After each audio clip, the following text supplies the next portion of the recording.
Hello, Novabait.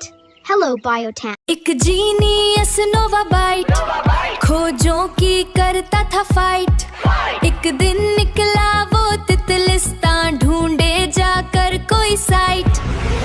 दिन भर देखी हर जा तितली सोया फिर जब हुई नाइट पाया उसने भारी अंडा बातों में था मख्फी टाइट।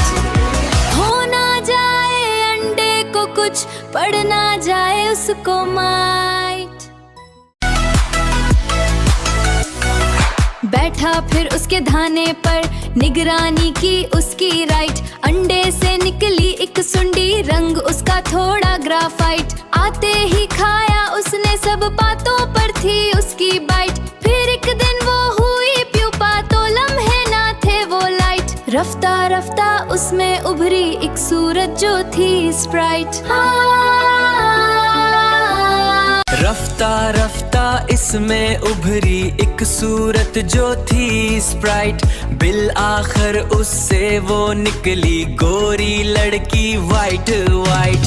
पर थे उसके पानी जैसे जाती ना थी उन पर साइट। देखा जो ही उस मंजर को आई उस पर एक डिलाइट। फिर उड़कर वो उछल हुई छाया उस पर थोड़ा फ्राइट। फिर उड़कर वो उछल हुई छाया उस पर थोड़ा फ्राइट। फिर मुड़कर वो पीछे आई देखी उसने उसकी फ्लाइट।